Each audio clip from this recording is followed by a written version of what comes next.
You're listening to It Came From the Radio, and you know I'm Jennifer Elise Spellman, aka L Man, aka Mickey B. Sticky. Maybe you don't, but maybe you haven't joined my Man Success Network. But anyway, enough about me. We have someone very special who's probably best known for being writer, producer of 5 seasons of Tales from the Crypt, co-creator of The Crypt Keeper. Of course, he's worked on Outer Limits. He's worked on a bunch of stuff.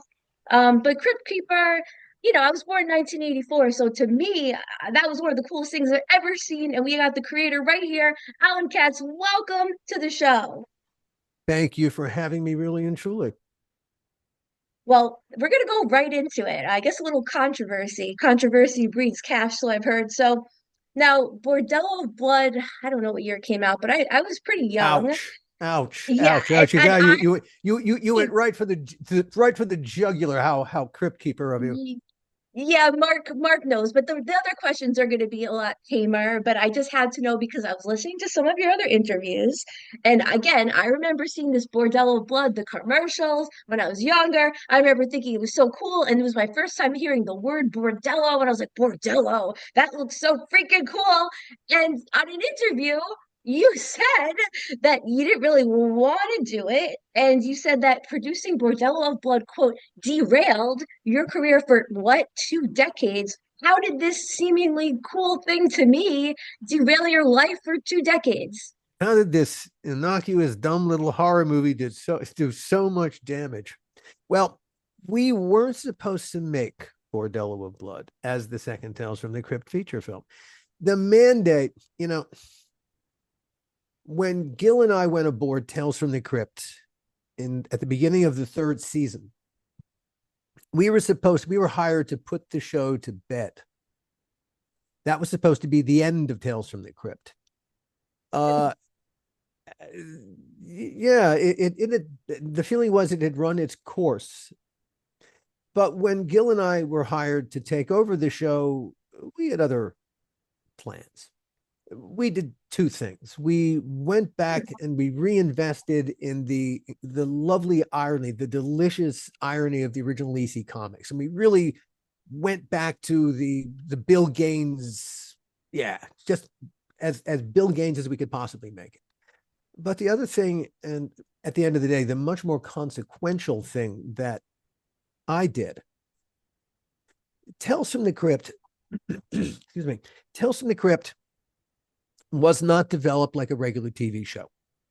At the time that we made Crypt, back in when Crypt was being made back in the early 90s, TV was over here and features were way over here. And you did not go between those two worlds. Tom Hanks or Robin Williams would go from TV into features, but if you went from features to TV, that was bad. That meant your career was pretty much over. HBO at that point had two TV shows that they'd done, First and 10 and Dream On, but those were basically just regular single camera shows with bare breasts and profanity. They were not but they still fit nice and snugly in the little box. Then you get these 4 mega Hollywood producers, Joel Silver, Richard Donner, Robert Zemeckis, and Walter Hill. And they approach HBO with this idea: we want to put big movie scope inside your little teeny box. And HBO said, go, do it, do whatever you want. And so they just went and started making scripts. Now, in terms of the host, Joel found Kevin Yeager, and on my How Not to Make a Movie podcast, we tell that story. But Joel found Kevin Yeager, and suddenly there was the puppet. The Crypt Keeper puppet.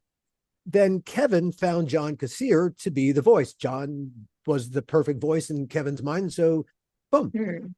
But there was no development process where anyone asked the question, okay, so who is he? At that point, these mega producers who were not treating this TV show as a TV show, in other words, they weren't developing anything, they weren't developing the show, and they didn't get a deficit partner, which would bite them in the ass. They just, whoever wrote the script threw some lines at the Crypt Keeper, and that's what it was. And so for the first season, which was 6 episodes, the second season, 18 episodes, for the first 24 episodes, he's just the talking puppet called the Crypt Keeper. When Gil and I were hired to see the show out, like I said, we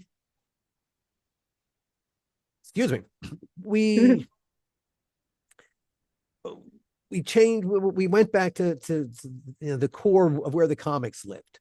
But my job is to write the Crypt Keeper segments. And I don't know how to write a cipher. How do you write a character who isn't? And it was simply because he had not gone through any kind of development process. I didn't know how to write for a character that didn't exist, so I had to create him. And I grew up loving Groucho Marx. So to me, the Crypt Keeper was just my little Groucho Marx guy. And I had to fill him with a personality, and being a writer and somewhat lazy, I filled him with the closest thing at hand, which was me. And so I basically, I filled in with me. And that's what I wrote, when I had to, we would write Crypt Keeper segments like 3 times a season, because it was how we had to produce the Crypt Keeper. There were 6 puppeteers involved in making the Crypt Keeper come to life. So this was choreographed, and because now, in order to write it, my question was, all right, at the end of the day, at the end of a production day, like we all do, he punches the time clock, he goes home to his crypt. Okay, what's he going to have for dinner? What's he going to watch on TV? Does he have any hobbies? Does he have any likes or dislikes? Who are his friends? Who is he? When we began to create these bits for him, well, this involved a great deal of choreography. And so to get the 6 puppeteers and all the gags that we were suddenly planning for him, writing the Crypt Keeper segments was like pulling organs through your nose. Oh. It was hard. Really? Incredibly hard, because yes, we would create these worlds for him, and then he had to sound like the Crypt Keeper. And so he had to have a bunch of lines that were going to be, the Crypt Keeperese. Like the one where he plays golf, his caddy was named Juan, and he ultimately was going to put a hole in Juan. I like that. That's fun. But you got to set that up. Right. You got to have other jokes along the way. So it was creating this. Yeah, it was trying to build towards the ultimate stupid one-liner with more stupid one-liners. And all of it, of course, he's the franchise character. So yeah, they may be stupid one-liners, but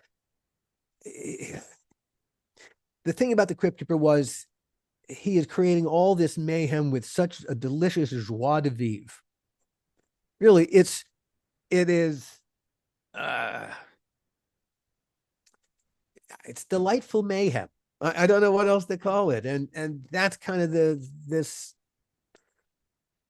subtly anarchic character that I think is alive inside everyone. I do a lot of horror conventions these days. I love doing live events. I love going face to face with fans. And the thing I learned, which was a delightful thing to learn when I started doing this, was that for many, many people, Tales from the Crypt was their gateway drug to horror. I can see that. And a lot of people watched it despite the fact that their parents told them, you are not watching this. Right. Or in a lot of cases, even more surprising was they watched it with their parents, because their parents saw the Crypt Keeper as being, I don't know, somehow he made it safe. That despite the fact that when I think it's the things we had the Crypt Keeper do, he fried brains, he shot people, he hung, well, they were skeletons, they weren't actual people, but he did all kinds of terrible things. Of course, in the episodes, holy cow, the mayhem that we were guilty of. And yet somehow the spirit of the Crypt Keeper made it all okay. Yeah. His vibe was very up, I mean, I do stand up, and sometimes I'll say something. Only one show I went in to provoke the audience because I knew I wasn't going to win a comedy contest, because one of the judges had asked me out and hung up the phone on me. So I said, well, I'm going to go in just to piss everyone off. And it's the only show that I really pissed people off. But if you go in with a fun demeanor, you can say, I have ridiculous, horrible jokes that reference Nazis and the KKK. I do not support them. But if you say it with a joie de vivre like the Crypt Keeper, you can get away with it. You could be So, Andy Kaufman. You know, if you can come in with this odd demeanor and just do the strangest routine. And really, if he was hostile and he did it, you know, that would be like, whoa, get off the stage, friend, before someone kills you. mhm, But it's the exactly. innocence of the character that, oh my God, it becomes, yeah, it wasn't just stand up, it was performance art. And Mhm, all those are all capital letters, ART. What that guy did, it was brilliant. But we digress. Now, I would like to talk about your five podcasts, but I have one more question about the Crypt Oh, before we go please. into your five podcasts. Okay. Now, in another interview, I heard that you said that the Tales from the Crypt season two went $1 million over budget. How does That that was happen? Well, that was why Gil and I were hired. Well, they, Okay.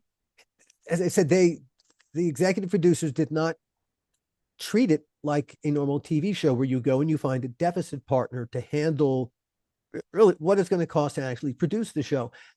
You know, Hmm. whatever that initial license fee is for the first run or the second run is, it is not going to pay for the cost of production. That's why in the old TV world, the way the Hmm. TV was, the advertising, it was all based on syndication because that was where profitability was.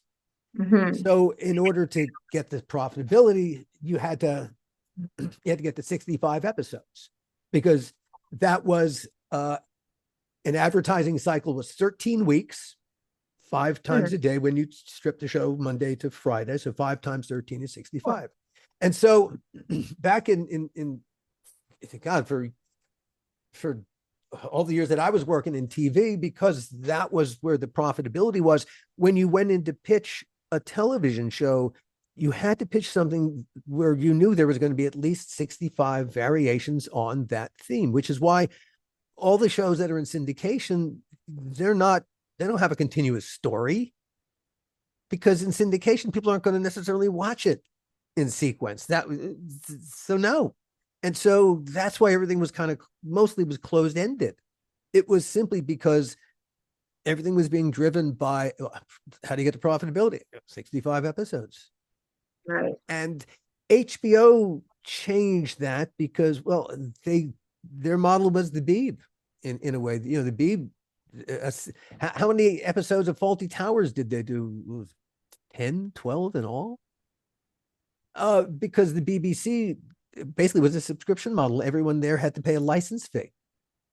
And so that's how it was funded, from people paying you had to pay the license fee if you wanted to watch TV there. And so, yeah, you want to watch TV, you will contribute to the cost of production, and that's what paid for it. Here, yeah, because it was advertising driven until HBO came along, and Hmm. suddenly, well, that's subscription driven. And when Hmm. HBO began to succeed beyond anyone's wildest dreams, and I think Tales from the Crypt had, all right, I'll take some credit. I think we had a lot to do with that. There's a story. Hmm. During the cast and crew screening, they run the first episode. They ran the first 3 episodes, and the first one that they ran is Dick Donner's "Dig This Cat, He's Real Gone," which is brilliant. And after, while they're waiting for the second one to start running, two of the crew members are talking. One says to the other, "Wow, that's great TV," and the other one says, "No, it's not TV, it's HBO." And Right. the two HBO execs in the row ahead turned and they looked like, oh my God, they just heard their ad slogan, not just their slogan, their culture.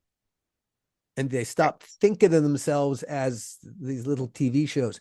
Now they're features inside the box. You think differently. What you're going to put on your air has got to be completely different from the ground up. And so from Mhm. that point forward, they weren't TV, they were HBO. That's And such a smart slogan. HBO changed TV. Really, streaming is an outgrowth of HBO's success with things like Game of Hmm. Thrones. Because Interesting. streaming is all subscription driven. That is why Yeah. TV crashed, because the streaming wars were doomed to failure. From a creative Mm, standpoint, I love the idea that someone can consume a whole story I've created in one gigantic 10, 12, 15-hour bite. Yeah, that's kind of, I like the yeah. idea of, and I like creating in that advertisement free place where, yeah, I don't have to stop the story flow. Oh God, what time is it? Oh God, I'm gonna break here. I Right. I love creating that, but there's a downside. The audience that consumes that whole thing in one giant gulp today, what are they going to watch tomorrow Right. Right. In and out. and the day after? Hmm. Well, that's kind of expensive to keep filling that maw.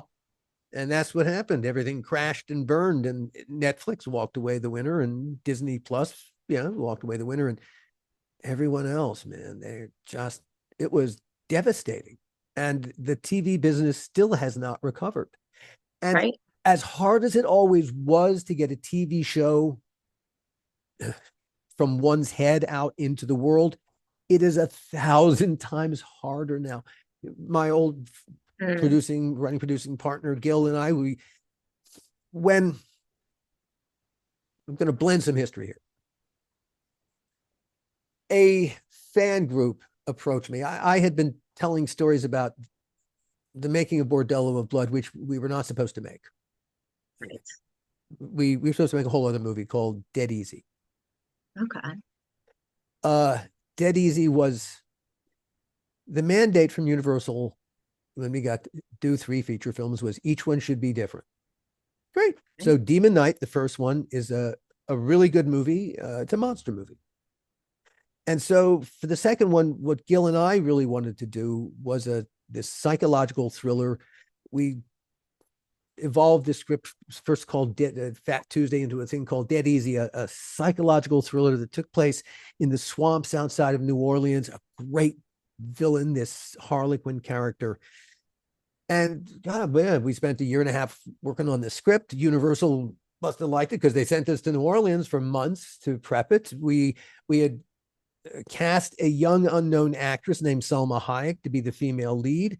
We were 3 weeks away from starting principal photography when Universal said, "Stop, come home, come back to Los Oh, Angeles. You're not going to make that movie. You're going to make this other thing instead called Bordello of Blood." Oh, ah, and your release date hasn't started. You still start in 3 weeks. Bordello of what now? Okay. At about this time, this was all happening, a brand new studio had come into being called DreamWorks.